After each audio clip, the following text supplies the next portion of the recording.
თანამედროვე ტექნოლოგიების განვითარება ჩვენს ცხოვრებაში სიახლეებს ნერგავს, ხოლო ჩვენს გადაცემას უფრო საინტერესოს ხდის. და რადგან ეს ასეა, ჩვენ მზად ვართ მოგიყვეთ კვირის მთავარი ტექნოლოგიური სიახლეები. ეს ციფრული დაიჯესტია. გამარჯობა. მნიშვნელოვანი საკითხია, რა თქმა უნდა, ის, რაზეც რამდენიმე წამში ვისაუბრებთ. საქმე ეხება ენერგიის მიღების ალტერნატიულ წყაროებს. ელექტროენერგიის მიღების ალტერნატიული მეთოდების განვითარება გრძელდება. როგორც რესურსი Engaged იუწყება, ამერიკის შეერთებულ შტატებში ამუშავდა მსოფლიოში უმსხვილესი მზის ელექტროსადგური TOPEZ. ცნობილია, რომ ელექტროსადგურის მშენებლობა 2012 წელს დაიწყო. 2 წელიწადში კალიფორნიაში სპეციალისტებმა დააყენეს 9 მილიონი მზის პანელი 25 კვადრატული კილომეტრის ფართობზე. პროექტის ღირებულება შეადგენს 2.5 მილიარდ დოლარს. როგორც წყარო გვამცნობებს, ელექტროსადგური TOPEZ აშენდა ნაყოფიერი სასოფლო-სამეურნეო მიწებთან ახლოს. ამიტომ მას შეუძლია მოემსახუროს 160,000 შინამეურნეობას, რომლებიც აშენდება ახლო მომავალში. სპეციალისტების თქმით, ელექტროსადგურის გამოყენება შეამცირებს ატმოსფეროში ნახშირორჟანგის ყოველწლიურ გამონაბოლქვს 377,000 ტონით. ელექტროსადგური TOPEZ უმსხვილეს სადგურად დარჩება არც ისე დიდი დროით, რადგან მომავალ წელს ინჟინრები გეგმავენ კიდევ ერთი უფრო დიდი ელექტროსადგურის გახსნას, რომლის სიმძლავრე იქნება 579 მეგავატი.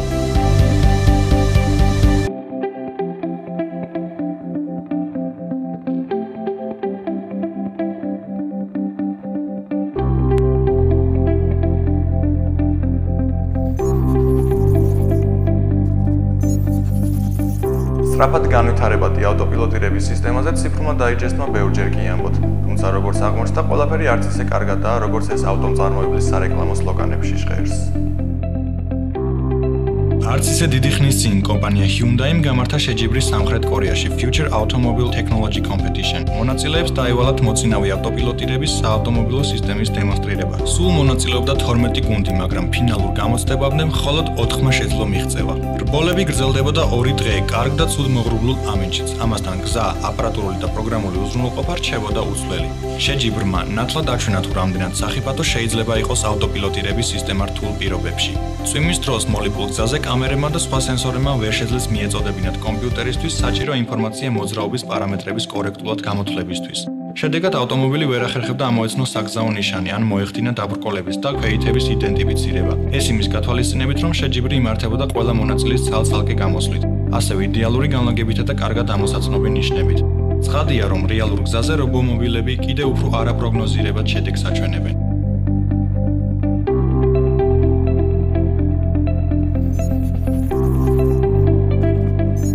ბოლა ღია სივრცეში. ეს არის თავგადასავალი, რომელსაც გვთავაზობს თამაში Crew.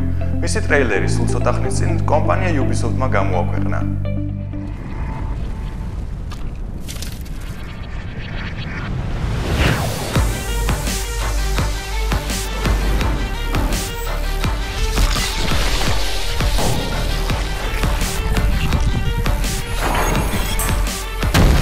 The Crew უკვე გამოვიდა Steam-ის პლატფორმაზე, ცოტა მოგვიანებით კი გამოჩნდება სხვა პლატფორმებზეც. ამიტომ Ubisoft-მა გამოაქვეყნა თამაშის ტრეილერი. როგორც ცნობილია, პროექტი წარმოადგენს რბოლას ღია სივრცეში, სადაც სწრაფი ავტომობილებისთვის შესაძლებელია რბოლა შეერთებული შტატების გზებზე. პლატფორმების სიაში შედის PlayStation 4, Xbox One, PC და Xbox 360. ისევე როგორც ნებისმიერი ონლაინ პროექტი, რომელიც მოკლებულია მარტოხელა რეჟიმს, The Crew-ს შეიძლება შეეხვას პრობლემები სერვერებთან, მაგრამ Ubisoft-ი დარწმუნებული არიან, რომ ეს არ მოხდება. ზუსტად ამ პრობლემის თავიდან აცლების მიზნით კომპანია აკეთებდა ბეტა ტესტირებას. უკანასკნელი გაიმართა თამაშის გამოსვლიდან რამდენიმე დღით ადრე.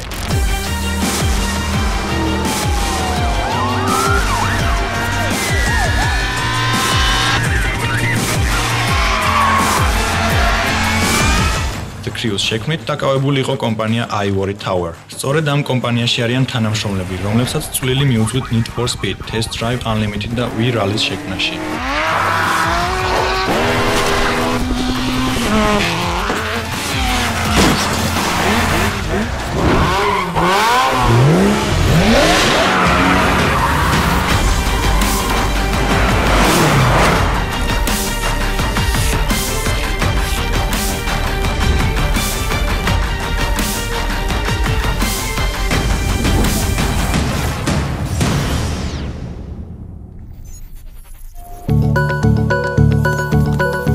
3 დეკემბერს Sony-ს PlayStation-ს 20 წელი შეუსრულდა.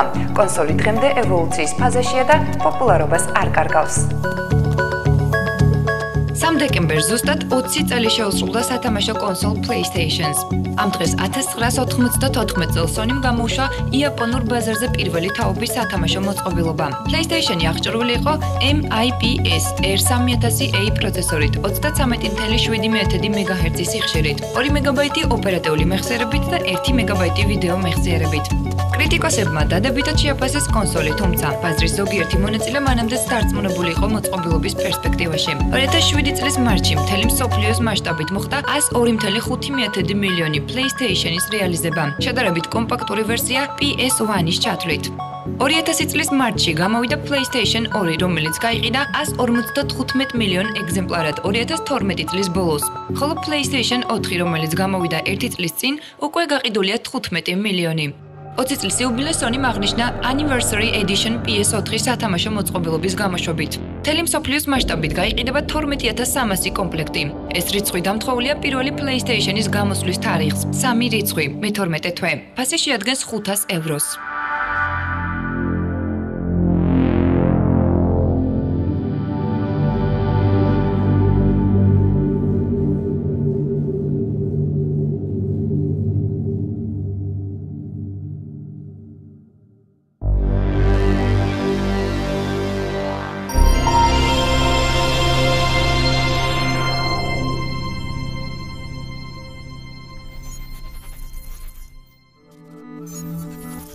სოციალური ქსელი Facebook-ი ნამდვილად გახდა ჩვენი ცხოვრების ნაწილი, მაგრამ უსაფრთხოების ახალი წესების პირობები ბევრს დააფიქრებს მისი გამოყენების სარგებლიანობაზე.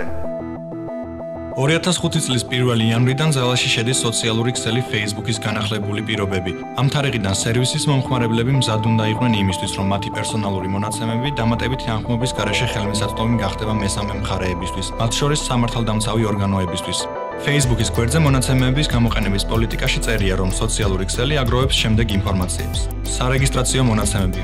მონაცემები ატვირთული მასალების შესახებ, მაგალითად ადგილი, სადაც გადაღებული იქნა ფოტოსურათი ან ფაილის შექმნის თარიღი.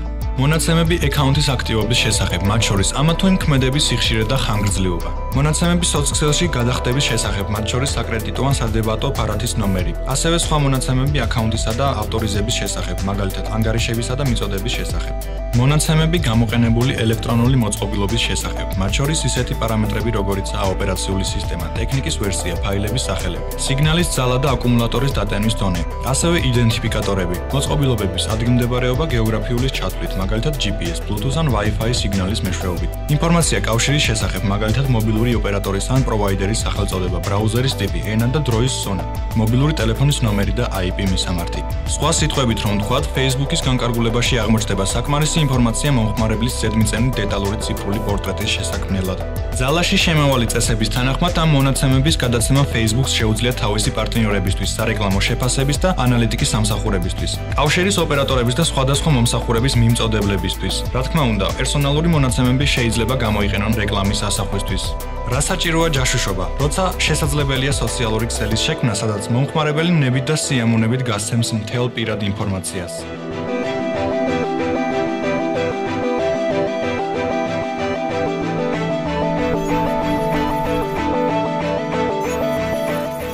ჩვენ წინა გადაცემებზე გიამბეთ ახალ ველოსიპედზე, ახალ სკეიტბორდსა და ახალი ტიპის ფეხსაცმელებზე.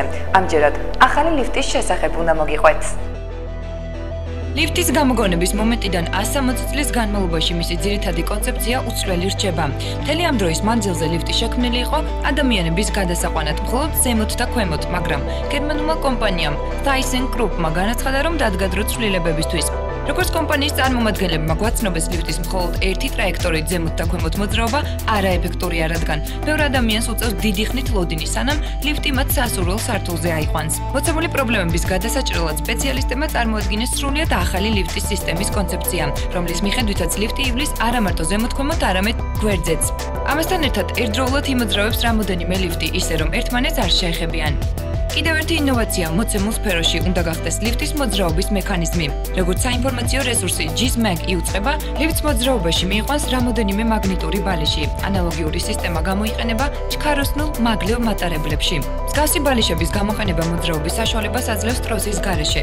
შესაბამისად, ერთდროულად რამოდენიმე ლიფტი შეძლებს სიარულს ისე, რომ ერთმანეთს ხელი არ შეუშალოს.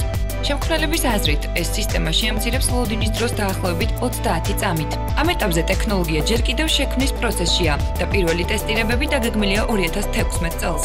თუმცა, უკვე შეიძლება ითქვას, რომ თუ მაგლევ ლიფტი წარმატებით გაივლის გამოცდას, მაშინ ლიფტის გამოგონების მომენტიდან ეს იქნება პირველი სერიოზული ცვლილება ლიფტ მშენებლობის ტექნოლოგიებში.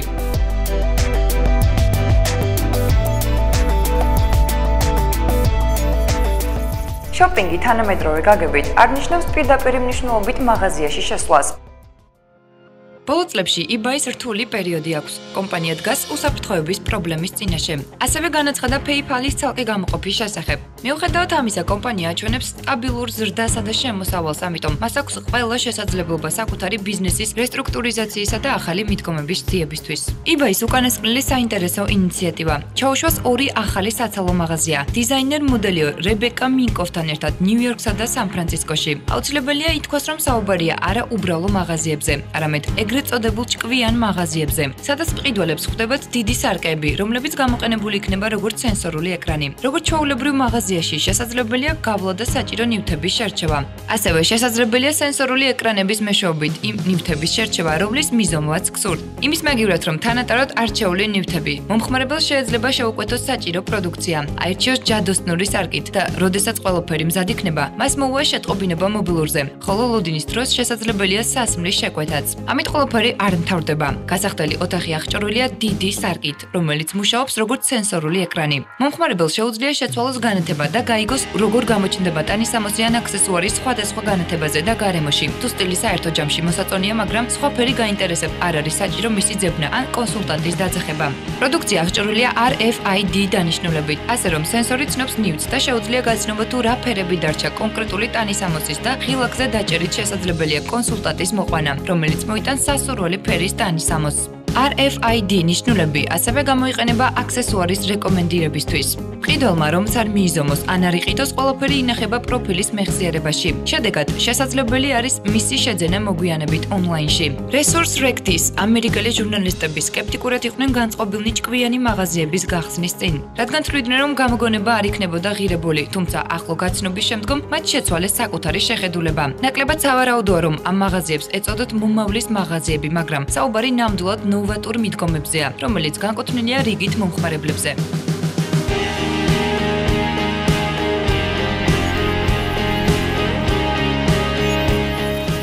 საოფისე საქმიანობის დროს უამრავი ქაღალდი რომ იხარჯება, ამაში ციფრული დაიჯესტის მომზადებისას ვრწმუნდებით. ფრაზა ოფისი საოფისე ქაღალდის გარეშე მართლაც საინტერესო ჟღერს. ოფისი საოფისე ქაღალდის გარეშე. ერთ-ერთი დაპირება ახალი ციფრული სამყაროსგან, რომელიც ჯერ კიდევ რჩება ოფისის თანამშრომლების ოცნებებში. თითქმის ყველა ორგანიზაცია საბეჭდად იყენებს ქაღალდს. ველური ბუნების დაცვის საერთაშორისო ფონდის თქმით, ყოველწლიურად მზადდება 400 მილიონი ტონა ქაღალდი და ეს რიცხვი თანდათან მატულობს. ახლა კი წარმოიდგინეთ, რომ შეგვეძლოს ერთი და იგივე ქაღალდის რამოდენიმეჯერ გამოყენება, უბრალოდ ძველი მელნის წაშლით. რივერსაიდის კალიფორნიული უნივერსიტეტის მეცნიერები ფიქრობენ, რომ ეს იდეა ღირს საყურადღებოდ. ამიტომაც გამოიგონეს ქაღალდი, რომელიც დასაბეჭდად დაახლოებით 20-ჯერ შეიძლება გამოიყენოთ. კალიფორნიის უნივერსიტეტის ქიმიკოსების განმეორებითი ბეჭდვის მეთოდი სრულიად განსხვავებულია. ეს მეთოდი საშუალებას იძლევა დაიბეჭდოს უკვე გამოყენებულ ფენაზე. ის გვთავაზობს უნიკალური ქიმიური თვისებების მქონე მელანს, რომელიც ცნობილია როგორც ჟანგვა აღდგენითი საღებავი. ეს საღებავი გამოიყენება მხოლოდ ერთხელ, რის შედეგადაც საბეჭდ ზედაპირზე იდება სპეციალური შაბლონი და ამ შაბლონზე მიეწოდება ულტრა იისფერი შუქი. ქაღალდის ზედაპირის ის ნაწილი, რომელიც არ არის დაფარული შაბლონით, ლურჯდება და მასზე ჩნდება ტექსტი. განმეორებითი გამოყენებისთვის ქაღალდი უნდა გაცხელდეს 115 გრადუსზე. ქაღალდის საბეჭდი ზედაპირი ისევ აღსგება და შესაძლებელი გახდება ხელმეორედ დაიბეჭდოს. ამ ეტაპზე ასეთი მეთოდით ბეჭდვა შეიძლება მხოლოდ ორ ფერში, წითელ და ლურჯ ფერებში. უნივერსიტეტის მეცნიერები, რომლებიც კონცენტრირებულნი არიან ბეჭდვის მოცემული მეთოდით ჩვეულებრივ ქაღალდზე გამოყენების შესაძლებლობაზე, ცდილობენ გაზარდონ ბეჭდვის ციკლის რაოდენობა. პროექტის მიმდინარე მიზანი განმეორებით ბეჭდვის 100 ციკლამდე გაზრდა. აგრეთვე მეცნიერთა გუნდი იკვლევს დაბეჭდილი ტექსტის შენახვის ვადის გაზრდის სხვადასხვა მეთოდს, რაც შეძლებს გაზარდოს ამ ტექნოლოგიის გამოყენების სფერო.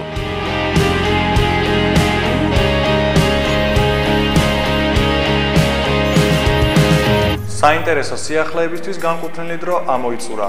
ამიტომ ისევ ერთი კვირით გემშვიდობებით. ზუსტად ერთ კვირაში ჩვენ ისევ მოგიყვებით ციფრულ სამყაროში მიმდინარე საინტერესო მოვლენების შესახებ. ნახვამდის.